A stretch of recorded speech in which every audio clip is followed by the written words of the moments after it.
बृहस्पति जी बोले, हे ब्राह्मण, आप अत्यंत बुद्धिमान, सर्वशास्त्र और चारों वेदों को जानने वालों में सर्वश्रेष्ठ हैं।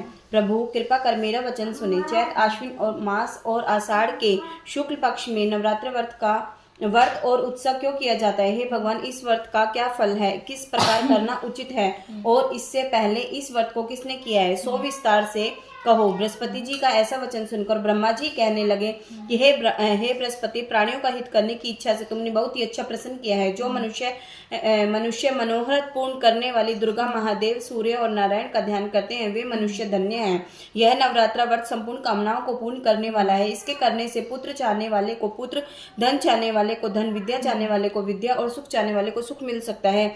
इस व्रत के करने से रोगी मनुष्य का रोग दूर हो जाता है और कारागार में बंद हुआ मनुष्य बंधन से छूट जाता है। मनुष्य की तमाम आपत्तियां दूर हो जाते हैं और उनके घर में संपूर्ण संपत्तियां आकर उपस्थित हो जाते हैं। वंदे और काक वंदे के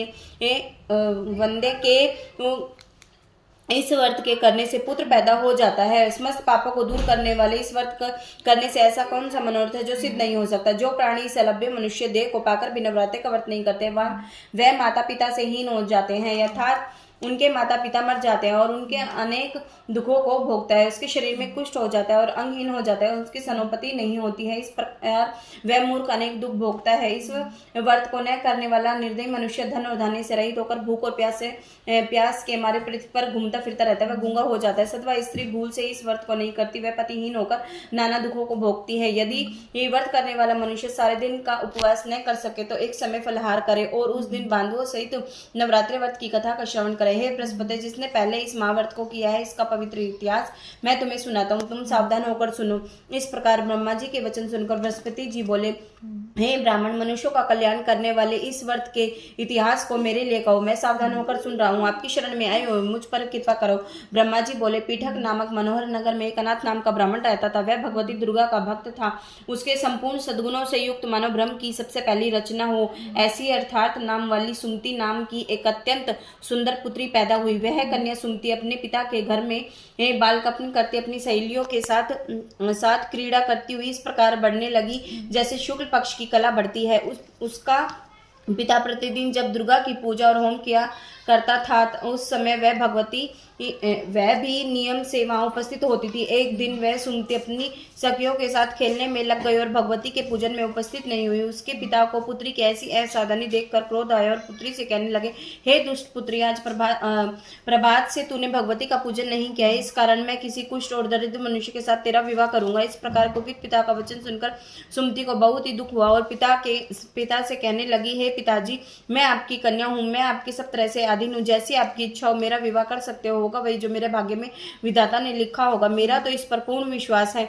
मनुष्य ना जाने कितने मनोरथों का चिंतन करता है, पर होता वही है जो भाग्य में विधाता ने लिखा होता है। जो जैसा कर्म करता है उसको फल भी उसी के अनुसार मिलता है, क्योंकि कर्म करना मनुष्य के अधीन है, पर फल देना देव के अधीन है। जैसे अग्नि में पड़े हुए तृणादेव उसको अधिक प्रदीप्त कर देते हैं, उसी प्रकार अपनी कन्या के ऐसे निर्भय से कहे हुए वचन सुनकर ब्राह्मण को और अधिक क्रोध आया। तब उसने अपनी कन्या का कुष्ठी के साथ विवाह कर दिया और अत्यंत क्रुद्ध होकर पुत्री से कहने लगा, जाओ जल्दी जाओ, अपने कर्म का फल भोगो। देखा बल भाग्यों के भरोसे रहकर क्या करते हैं। इस प्रकार से कहे हुए पिता के कटु वचनों को सुनकर सुमति मन में विचार करने लगी कि ओ मेरा बड़ा दुर्भाग्य, जिससे मुझे ऐसा पति मिला। इस तरह अपने दुख का विचार करती हुई वह सुमति अपने पति के साथ वन में चली गई। भयावन कुशायुक्त उस स्थान पर उन्होंने रात बड़े कष्ट से व्यतीत की। उस गरीब बालिका की ऐसी दशा देखकर भगवती पूर्ण पुण्य के प्रभाव से प्रकट होकर सुमति से कहने लगी कि हे दीन ब्राह्मणी, मैं तुम पर प्रसन्न हूँ। तुम जो चाहो वरदान मांग सकती हो। मैं प्रसन्न होने पर मनोवांछित वस्तु देने वाली हूँ। इस प्रकार भगवती दुर्गा का वचन सुनकर ब्राह्मणी कहने लगी कि आप कौन हो जो मुझ पर प्रसन्न है? यह सब मेरे लिए कहो और अपनी कृपा दृष्टि से मुझ दिन दासी को कृतार्थ करो। हे ब्राह्मणी, ऐसा ब्राह्मणी का वचन सुनकर देवी कहने लगी कि मैं आदि शक्ति हूँ और मैं ही ब्रह्म विद्या और सरस्वती हूँ। मैं प्रसन्न होने पर प्राणियों का दुख दूर कर उनको सुख प्रदान करती हूँ। हे ब्राह्मणी, मैं तुझ पर तेरे पूर्व जन्म के पुण्य के प्रताप से प्रसन्न हूँ। तुम्हारे पूर्व जन्म का वृतांत सुनाती हूँ, सुनो। तू पूर्व जन्म में निषाद भील की स्त्री थी और अति पतिव्रता थी।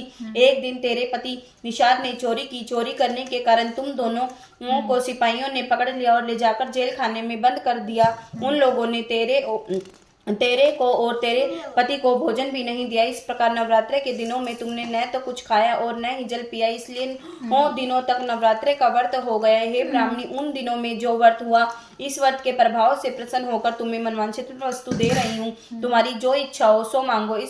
उस प्रकार दुर्गा के कहे हुए वचन सुनकर ब्राह्मणी बोली, अगर आप मुझ पर प्रसन्न हैं तो हे दुर्गे, मैं आपको प्रणाम करती हूँ। कृपा कर मेरे पति के कोढ़ को दूर करो। देवी कहने लगी, उन दिनों में जो तुमने व्रत किया उस व्रत के एक दिन का पुण्य अपने पति ही का कोढ़ दूर करने को अर्पण करो। मेरे प्रभाव से तेरा पति कोढ़ से रहित होकर सोने के समान शरीर वाला हो जाएगा। ब्रह्मा जी बोले कि इस प्रकार देवी के वचन सुनकर वह ब्राह्मणी बहुत ही खुश हुई और पति को निरोग करने की इच्छा से ठीक है ऐसे बोली। तब उसके पति का शरीर भगवती दुर्गा की कृपा से कुष्ठीहीन होकर अति कांति युक्त हो गया, जिसकी कांति के सामने चंद्रमा की कांति भी क्षीण हो जाती है। वह ब्राह्मणी पति की मनोहर देख देवी को अति पराक्रमी समझकर स्तुति करने लगी कि हे दुर्गे, आप दुर्गत को दूर करने वाली, तीनों जगत का संताप करने वाली, समस्त दुखों को दूर करने वाली, रोगे मनुष्य का निरोग करने वाली, प्रसन्न होने पर मनवांछित वस्तु देने वाली और दुष्ट मनुष्य का नाश करने वाली हो। तुम ही सारे जगत की माता और पिता हो। हे अम्बे, मुझ अपराध रहित अबला को मेरे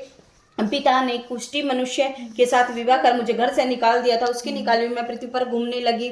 ये आपने ही मेरा इस आपत्ति रूपी समुद्र में मेरा उद्धार किया है। हे देवी, मैं आपको प्रणाम करती हूँ, मुझ दिन की रक्षा करो। ब्रह्मा जी बोले कि हे बृहस्पति, इसी प्रकार उस सुमति ने मन से देवी की बहुत स्तुति की। उससे की हुई स्तुति सुनकर देवी को बहुत संतोष हुआ और ब्राह्मणी से कहने लगी कि हे ब्राह्मणी, तेरे उदालक नाम का बुद्धिमान, धनवान, कीर्तिवान और जितेंद्र पुत्र शीघ्र ही होगा। ऐसा कहकर वह देवी ब्राह्मणी से फिर कहने लगी कि हे ब्राह्मणी, और जो कुछ तेरी इच्छा हो वही मनवांछित वस्तु मांग सकती है। ऐसा भगवती दुर्गा का वचन सुनकर सुमति ही बोली कि हे दुर्गे, अगर आप मेरे पर प्रसन्न हैं तो कृपा कर मुझे नवरात्र व्रत की विधि बतलाइए। हे दयावती, जिस विधि से नवरात्र व्रत करने से आप प्रसन्न होती हैं, उस विधि को और उसके फल को मेरे से विस्तार से वर्णन करें। इस प्रकार ब्राह्मणी के